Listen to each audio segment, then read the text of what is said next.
Hi viewers, welcome back to another video. Cooker ಇಟ್ಕೊಂಡು stove ಹಂಚಿ ಎಣ್ಣೆ ಹಾಕಿರೋದ್ರದ್ದು ಹಾಕಿದೆ. ಇದು ಇನ್ಸ್ಟೆಂಟ್ ರೈಸ್ದು ಮಸಾಲೆ ಇಟ್ಬಿಟ್ಟು ಮಾಡೋದು ಪಲಾವ್ದು. ಬ್ಯಾಚುಲರ್ಸ್ಗೆಲ್ಲ ಎಷ್ಟು ಉಪಯೋಗ ಆಗುತ್ತೆ ಅನ್ನೋದ್ರದ್ದು ಆಗುತ್ತೆ. ನಾನು ಎಣ್ಣೆ ಹಾಕಿದ್ದೀನಿ ನೋಡಿ, ಒಂದು 4-5 ಟೇಬಲ್ ಸ್ಪೂನ್ ಎಣ್ಣೆ ಹಾಕಿರೋದಾಗಿದೆ. ಆ ಎಣ್ಣೆ ಹಾಕಿರೋ ಇದಕ್ಕೆ ಬೇಗ ಇದ್ರದ್ದು ಹಾಕ್ಬಿಡೋಣ, ಪಲಾವ್ ಎಲೆ. ಅದು ಚೆನ್ನಾಗಿ ಒಂದು ಸ್ವಲ್ಪ ಲೈಟ್ ಬ್ರೌನ್ ಆಗಲಿ. ಅದಾದಮೇಲೆ ಬೇಕಾಗಿರೋ ಇಂಗ್ರೀಡಿಯೆಂಟ್ಸು, ಈರುಳ್ಳಿ ಇಟ್ಕೊಂಡಿದ್ದೀನಿ, ಈರುಳ್ಳಿ ಕಟ್ ಮಾಡಿರೋದು, ಮತ್ತು ಹಸಿಮೆಣ್ಸಿನ್ಕಾಯಿ, ಇದು ಜಿಂಜರ್ ಗಾರ್ಲಿಕ್ ಪೇಸ್ಟು ಆಗಿರೋದು ಎಲ್ಲ ಜಜ್ಜಿ ಇಟ್ಕೊಂಡಿದ್ದೀನಿ. ಒಂದಾದ್ಮೇಲೆ ಒಂದು ಹಾಕಬೇಕಾಗತ್ತೆ. ರುಚಿಗೆ ತಕ್ಕಷ್ಟು ಉಪ್ಪು, ಮೆಣಸಿನ್ಕಾಯಿ ಇತ್ತಲ್ಲ ಅದನ್ನು ಹಾಕೊಂಡ್ಬಿಟ್ಟಿರೋದಾಗಿದೆ. ಇನ್ನೊಂದೇನಂದರೆ ಜಿಂಜರ್ ಗಾರ್ಲಿಕ್ ಪೇಸ್ಟ್ ಜೊತೆ ನಾನು ಲವಂಗನೂ ಹಾಕ್ಕೊಂಡಿದ್ದೀನಿ, ಜಜ್ಜಿರೋದು ಆಗಿದೆ. ಈರುಳ್ಳಿನೂ ಹಾಕ್ಕೊಂಡಿರೋದು ಆಗಿದೆ. ಈರುಳ್ಳಿನೂ ಹಾಕಲಿ, ಒಂದು ಸ್ವಲ್ಪ ಬಾಡಿಸೋಣ ನೀಟಾಗಿ, ಹಸಿ ಸ್ಮೆಲ್ ಹೋಗಲಿ. ಅದಕ್ಕೆ ಒಂಚೂರು ಅರಿಶಿನ ಹಾಕ್ಕೊಳ್ಳೋಣ. ಹಾಕೊಂಡು ಬಾಡಿಸೋವಾಗ ಅದು ಅರಿಶಿನದ ಸ್ಮೆಲ್ ಇರಲ್ಲ.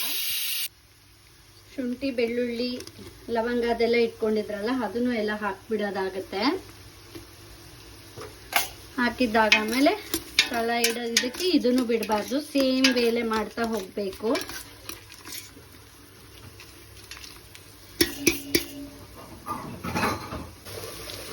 ನೋಡಿ, ಚೆನ್ನಾಗಿ ಅದು ಹಸಿ ಸ್ಮೆಲ್ ಎಲ್ಲ ಹೋಗ್ಲಿ ಅನ್ನೋದಕ್ಕೆ ಬಾಡಿಸ್ತಾ ಇರೋದಕ್ಕೆ ಬಿಟ್ಟಿರೋದು ಆಗಿದೆ. ಆಮೇಲೆ ಒಂದು ಶಂಸಿ, ನನ್ನ ಈರುಳ್ಳಿದು ಎಲ್ಲ ಕಟ್ ಮಾಡಿರೋದನ್ನು ತೋರಿಸಿದ್ನಲ್ಲ, ಅವಾಗ ಒಂದು ಹಸಿಮೆಣ್ಸಿನ್ಕಾಯ್ದು ಇದು ಎಲ್ಲ ಹಾಕಿದ್ದೀನಲ್ಲ, ಆ ಟೈಮಲ್ಲಿ ನಾನು ಇದೊಂದು ಹೇಳೋದನ್ನು ಸ್ಕಿಪ್ ಮಾಡಿಬಿಟ್ಟಿದ್ದೆ. ಯಾವುದದು ಅಂತ ಅಂದರೆ, ಕೊತ್ತಂಬರಿ ತೊಳೆದ್ಬಿಟ್ಟು ನೀಟಾಗಿ ಕಟ್ ಮಾಡಿ ಇಟ್ಕೊಂಡಿದ್ದೀನಿ. ಅದು ಲಾಸ್ಟಿಗೆ ಹಾಕೋದಲ್ವ, ಅದಕ್ಕೋಸ್ಕರ ನಾನೇನು ಹೇಳಕ್ಕೆ ಹೋಗಲಿಲ್ಲ.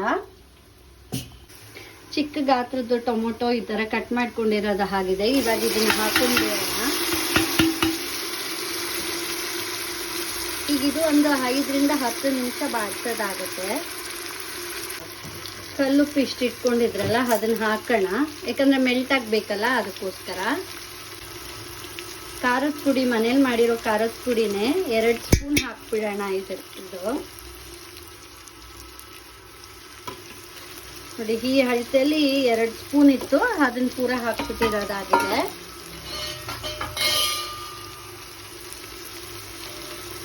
ಗರಂ ಮಸಾಲ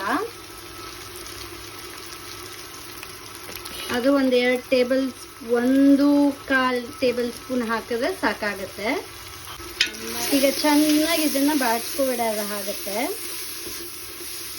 10 ನಿಮಿಷದವರೆಗೂ ನಾವು ಕೈ ಬಿಟ್ಟಿಲ್ದಂಗೆ ಚೆನ್ನಾಗಿ ಬಾಡಿಸ್ಕೋಬೇಕು. ಯಾಕಂದರೆ ಈರುಳ್ಳಿ ಎಲ್ಲನೂ ಅದು ಕಟ್ ಮಾಡಿ ಹಾಕಿದ್ದೀವಲ್ವಾ, ಎಲ್ಲ ಚೆನ್ನಾಗಿ ಬೇಯಬೇಕು. ಅದಕ್ಕೋಸ್ಕರ ಚೆನ್ನಾಗಿ ಬೆಂದಿರೋದು ಆಗಿದೆ. ಈ ಅಳತೆ ಗ್ಲಾಸಲ್ಲೇ ನಾನು ತೊಗೊಂಡಿರೋದು 2 ಗ್ಲಾಸ್ ಅಕ್ಕಿ ತೊಗೊಂಡಿದ್ದೀನಿ. ಅದಕ್ಕೆ ನೀರು ಒಂದು 3.5 ಗ್ಲಾಸ್ ಹಾಕ್ತಾ ಇದ್ದೀನಿ.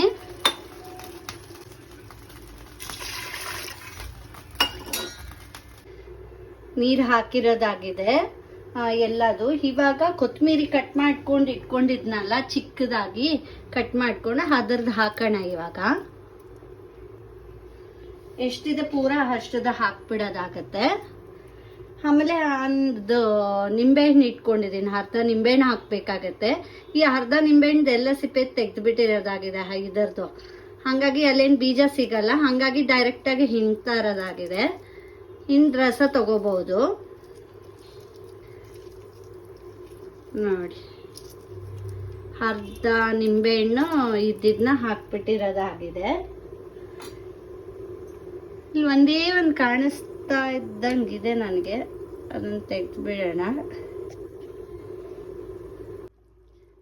ತೊಳೆದಿಟ್ಕೊಂಡಿದ್ರಲ್ಲ ಅಕ್ಕಿ, ಅದರದ್ದು ಹಾಕ್ಬಿಡೋದಾಗತ್ತೆ ಪೂರ.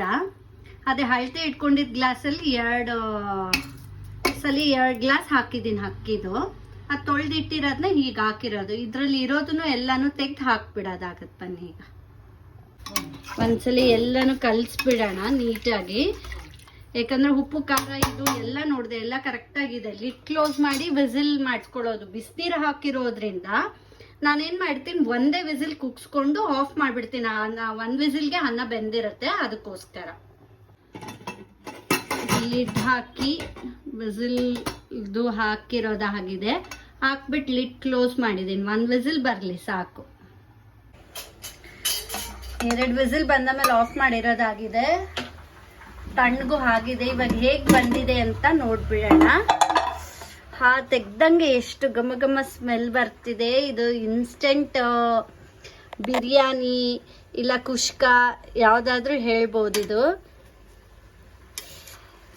ಎಲ್ಲ ಮಿಕ್ಸ್ ಮಾಡಿಬಿಡೋಣ. ಒಂದ್ಸಲ ಹೇಗೆ ಬಂದಿದೆ ಅಂತ ನೋಡ್ತೀನಿ.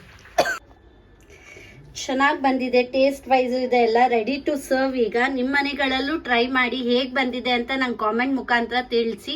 ನಾನು ಮಾಡ್ತಾ ಇರೋ ವಿಡಿಯೋ ಎಲ್ಲ ನಿಮಗೆ ಇಷ್ಟ ಆಗಿದೆ ಅಂತ ಭಾವಿಸಿದ್ದೀನಿ. ಇಷ್ಟ ಆದರೆ ದಯವಿಟ್ಟು ಒಂದು ಲೈಕ್ ಕೊಡಿ, ಶೇರ್ ಮಾಡಿ, ಸಬ್ಸ್ಕ್ರೈಬ್ ಮಾಡಿ. ಇನ್ನು ಯಾರು ಸಬ್ಸ್ಕ್ರೈಬ್ ಮಾಡಿಲ್ಲ ಅವರು ಸಬ್ಸ್ಕ್ರೈಬ್ ಮಾಡ್ಕೊಂಡು ಹಿಂದಿನ ವಿಡಿಯೋನು ನೋಡಿ ನಂಗೆ ಇದೇ ಥರ ಪ್ರೋತ್ಸಾಹಿಸಿ. ನೆಕ್ಸ್ಟ್ ವಿಡಿಯೋಲಿ ನಿಮ್ಮನ್ನ ಭೇಟಿ ಹಾಕ್ತೀನಿ. Stay tune.